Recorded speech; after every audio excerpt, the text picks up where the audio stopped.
Praise the lord. పరిశుద్ధాత్మని ప్రవచనం, ఆధ్యాత్మిక కార్యక్రమాలను వీక్షిస్తున్న మీ అందరికీ సర్వ శుభాలు కలుగునుగాక. ఆమేన్. ప్రియమైనటువంటి దేవుని బిడ్డలారా, ఈరోజు క్రైస్తవులందరికీ శుభదినము, సబ్బాతు దినము, విశ్రాంతి దినము, ఆదివారము ఆరాధన. మరి ఈరోజు 3 పట్టణాలు ఉంటాయి. మొదటి పట్టణము యెషయా గ్రంథము 50 అధ్యాయము 5 నుండి 9 వరకు.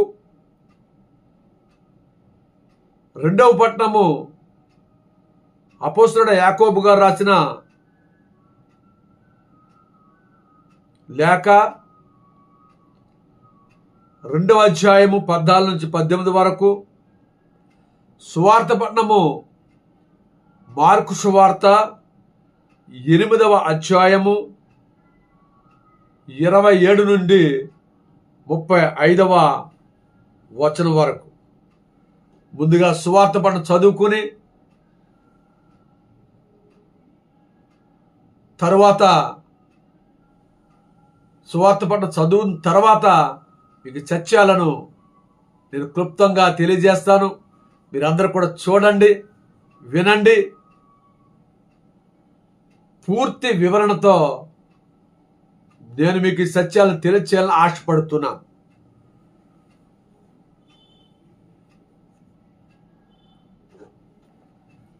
ఏలిన వారు మీతో నుందురుగాక, మీ ఆత్మతో నుందురుగాక. పునీత మార్కు గారు రాసిన సువార్తలోని భాగము. ఏలిన వారా మీకు మహిమ కలుగునుగాక. మార్కు సువార్త 8వ అధ్యాయము వచనములు 27 నుండి 35 వరకు. యేసు శిష్యులతో కైసరియా ఫిలిప్పి ప్రాంతమునకు వెళ్ళుచు మార్గమధ్యమున ప్రజలు నేనెవరనని చెప్పుకొనుచున్నారు అని వారిని అడిగెను. అందుకు వారు, కొందరు స్నాపకుడగు యోహాను అని, మరికొందరు ఏలియా అని, లేదా మరి ఒక ప్రవక్త అని చెప్పుకొనుచున్నారు అనిరి. అప్పుడు యేసు, కానీ మీరు నన్ను గూర్చి ఏమనుకొనుచున్నారు అని వారిని ప్రశ్నింప, పేతురు, నీవు క్రీస్తువు అని ప్రత్యుత్తరమిచ్చెను. అంతటా ఆయన తాను ఎవరైనది ఇతరులకు తెలుపరాదని వారిని ఆదేశించెను.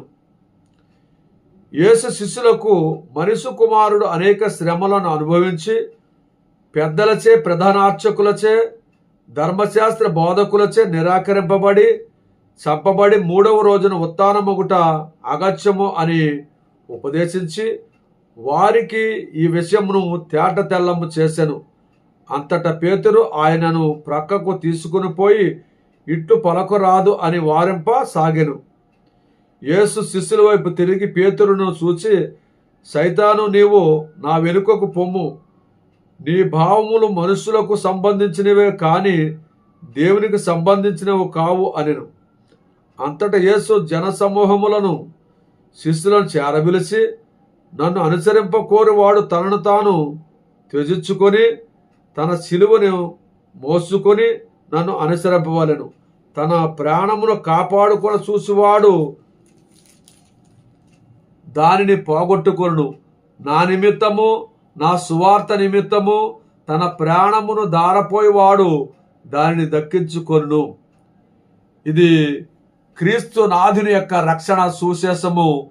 క్రీస్తువా మీకు స్తుతి కలుగునుగాక. ఈ సువిశేష వాక్యముల ద్వారా మన పాపం మన్నింపబడునుగాక.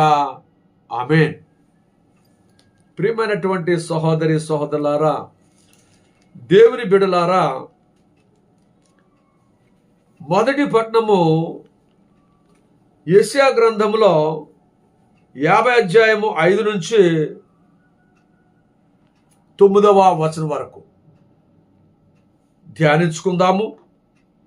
ఈ యొక్క యెషయా ప్రవక్త రాసినటువంటి సందేశము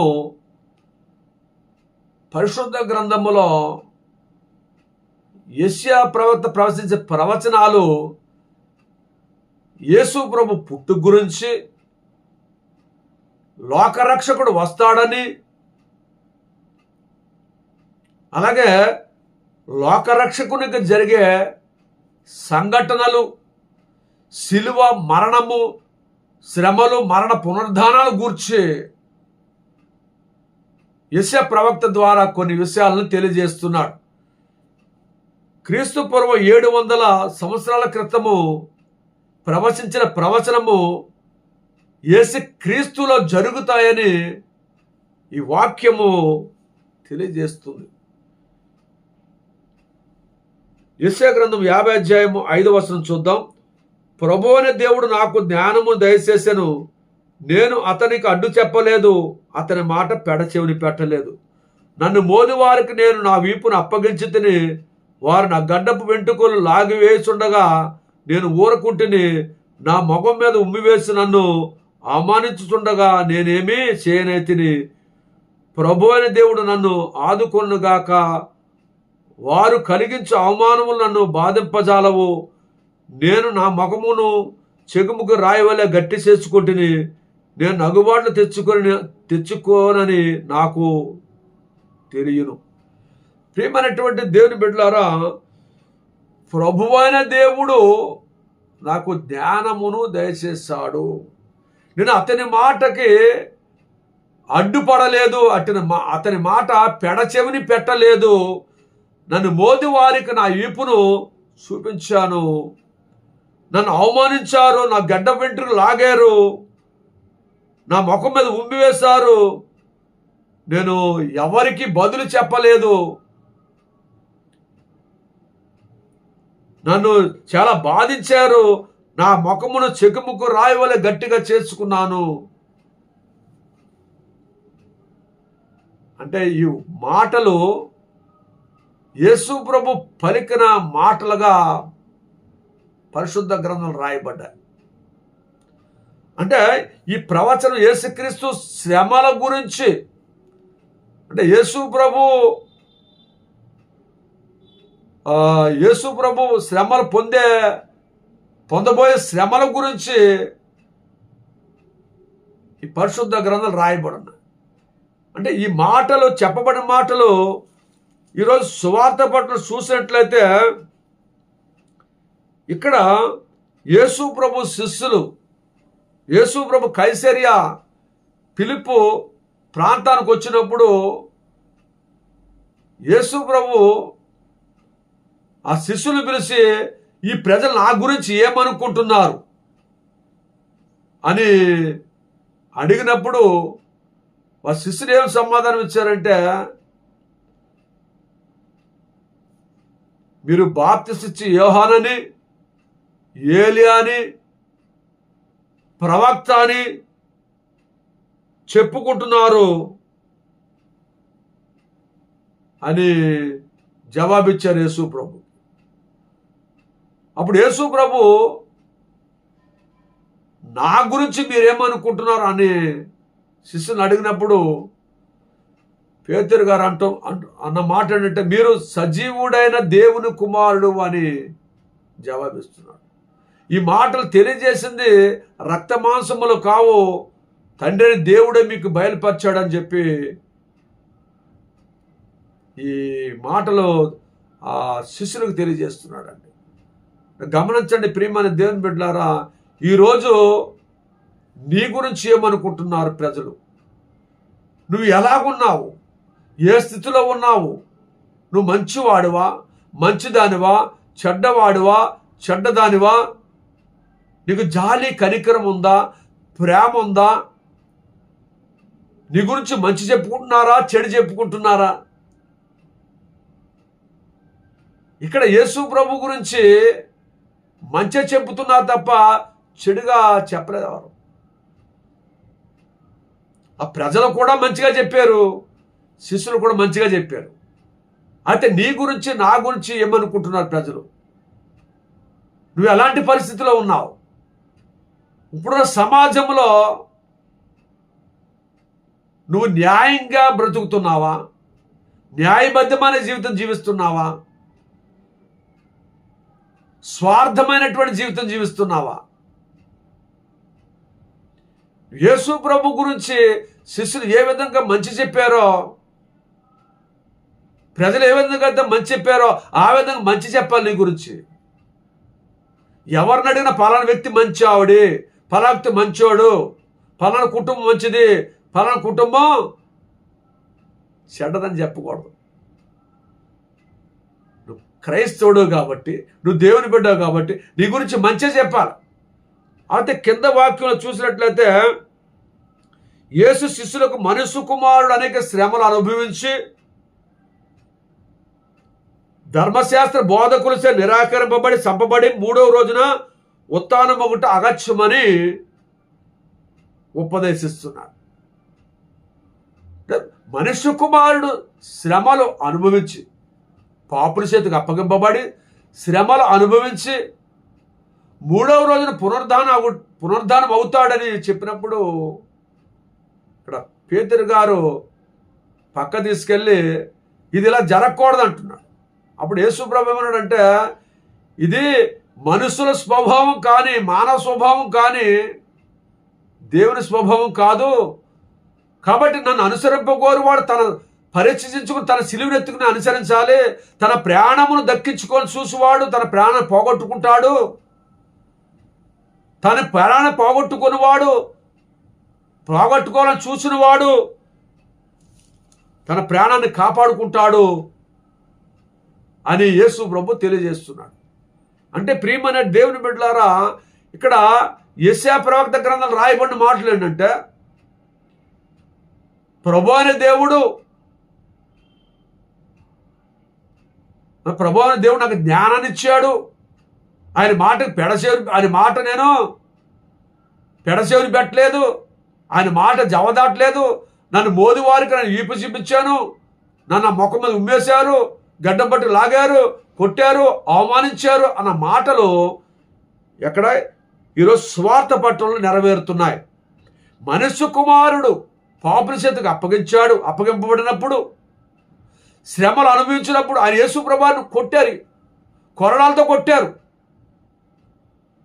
ముళ్ళ కిరీటం పెట్టారు, కాండ్రకి చూశారు, పిడుకులు గుద్దులు గుద్దారు, అవమానించారు. అలాగనే యేసు ప్రభువుని ఆయన ఏ పాపము చేయకున్నా ఆయన పాపాత్ముడుగా ఎంచారు. అలాంటి ప్రజలు 5 రొట్టెలు 2 చేపలు 5,000 మందికి పంచిపెట్టినప్పుడు అక్కడ అందరూ పూజించారు. గుడ్డివారు స్వస్థపరిచాడు, కుట్టివారు నడవగలిగారు, రోగులు స్వస్థపరచబడ్డారు, పాపులు రక్షణ పొందుకున్నారు, అనేక మంది బాగుపడ్డారు. ఈయన ఇన్ని చేసినందుకు ఈయన పాపాత్ముడుగా ఎంచి పట్టుకొని ఏం చేశారు? ముండ కిరీటం పెట్టారు, పిడికిలి గుద్దులు గుద్దారు, కాండ్రకి చూశారు, కొరడాలతో కొట్టుకుంటూ శిలువ భుజం మీద పెట్టి గొలుగుత స్థలాన్ని కొట్టుకుంటూ తీసుకెళ్లారు.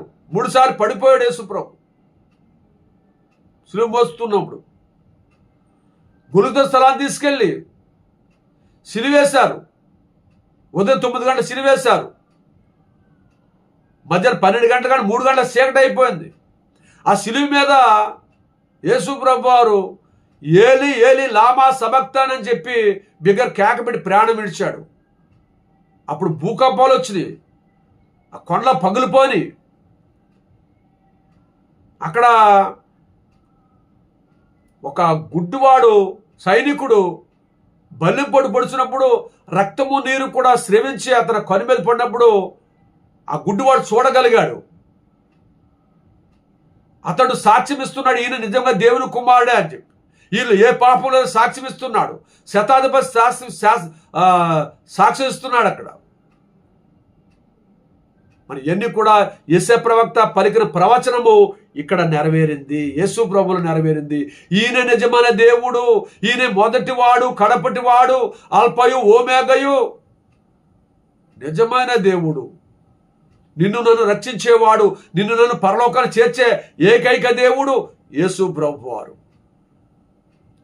కాబట్టి ఈయన ఎవరో దేవుని కుమారుడు, ఈయన లోకరక్షకుడు. ఈ శ్రమలు ఎన్ని వస్తాయని ఎవరితో చెప్పొద్దన్నప్పుడు వీళ్ళ యేసు ప్రభు గురించి ఏం చేశారు? బోధకుడని అనుకున్నారు, కానీ లోకరక్షకుడు అని తెలియదు వీళ్ళకి. యేసుప్రభు బతుకుండగా యేసుప్రభు తిరిగారు. ఏమేమి చేస్తున్నారో, ఈ అద్భుతాలు చేస్తున్నారో అన్ని చూస్తున్నారు, అన్ని కూడా కళ్ళారా చూశారు, చెవులారా విన్నారు. యేసుప్రభు పాపుల చేతికి అప్పగింపబడి శ్రమలు అనుభవించి మరణించి పునరుద్ధరణ అయిన తర్వాత, పునరుద్ధరణ పరలోకానికి వెళ్ళిన తర్వాత అప్పుడు యేసుప్రభు నిజమైన దేవుడని సువార్త ప్రకటించారండి. యేసుప్రభు బతుకుండగా సువార్త ప్రకటించిన శిష్యులు.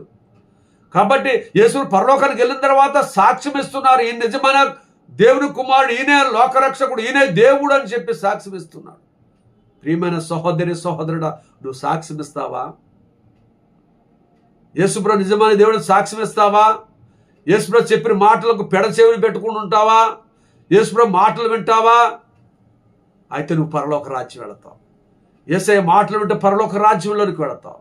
యేసుప్రభు మాటలు వినకపోతే నరకానికి వెళతావు. కాబట్టి పరలోకానికి వెళ్ళాలా, నరకానికి వెళ్ళాలా నిర్ణయించుకో ప్రియ సహోదరి సహోదరుడా. కాబట్టి నీ గురించి, నిన్ను గురించి ప్రజలు ఏమనుకుంటున్నారో, ప్రజలు నీ గురించి మంచి చెప్పుకోవాలా, చెడు చెప్పుకోకూడదు. ఇక్కడ రెండో పాటలో చూసినట్లయితే మరి విశ్వాసం లేని క్రియలు, క్రియలు లేని విశ్వాసము వ్యర్థమని యాకోబు గారు తెలియజేస్తున్నాడు. చాలామంది క్రియలు ఉంటాయి, అంటే పని చేస్తారు కానీ విశ్వాసం ఉండదు. చాలామంది విశ్వాసం ఉంటుంది కానీ క్రియలు ఉండవు. విశ్వాసం ఉంటుంది కానీ పని చేయరు, క్రియలు చేయరు. క్రియలు అంటే మంచి పనుల ద్వారా నీవు దేవుని బిడ్డవా నిరూపించుకోవడం క్రియలంటే. దాన ధర్మాలు చేయాలి, పుణ్యకార్యాలు చేయాలి, ఆపదలు ఉన్న వాళ్ళని ఆదుకోవాలి,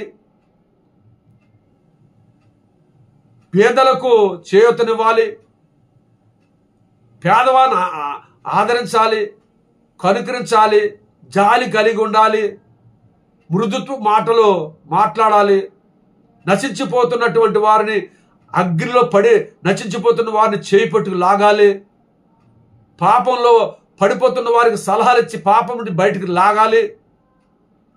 ఈ క్రియని ద్వారా నువ్వేం చేయాలి? దేవుని దగ్గర నిరూపించాలి. క్రియలు చేయాలి. క్రియల ద్వారా విశ్వాసము కూడా ఉండాలి. అంటే విశ్వాసం లేని క్రియలు లేని విశ్వాసం వ్యర్థం. క్రియలు ఉంటే నీకు విశ్వాసం ఉండదు. విశ్వాసం ఉంటే క్రియలు ఉండవు. అంటే క్రియలు లేని విశ్వాసంలో క్రియలు వ్యర్థం అంటున్నాడు యాకోబు గారు. ప్రియమైన సహోదరి సహోదరుడా, ఈ విధముగా నాకు విశ్వాసం ఉందా? క్రియలు. నాకు క్రియలు ఉన్నాయి, విశ్వాసం. చాలామంది చర్చిలో ఏదైనా సహాయం చేయమన్నప్పుడు, అంటే పేదలు ఆదుకోవడానికి కానీ, ఇప్పుడు మన విజయవాడలో వరదలు వచ్చి చాలామంది చనిపోయారు, వరదలో మునిగిపోయారు, జలప్రళయం కింద వచ్చి వాళ్ళకి వరద బాధితులకు సహాయం చేయడానికి ఎవరైనా సందాలు ఇవ్వండి, కానుకలు ఇవ్వండి అంటే చాలామంది ఇస్తున్నారు. చాలామంది ఉన్నా కూడా ఇవ్వడం లేదు.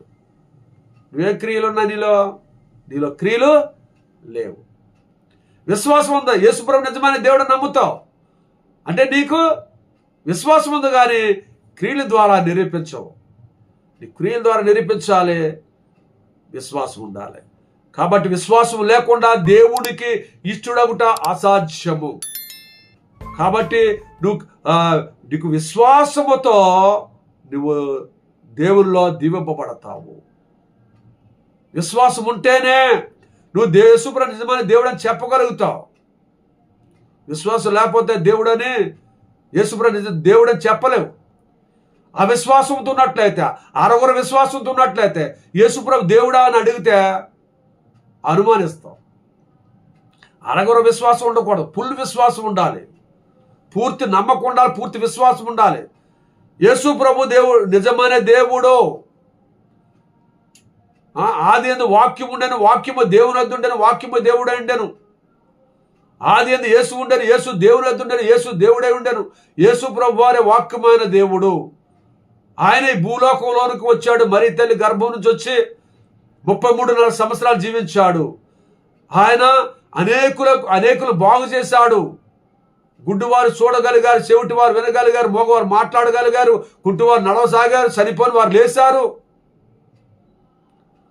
అనేక మంది యేసుప్రభు నమ్ముకుని బాగుపడ్డారు.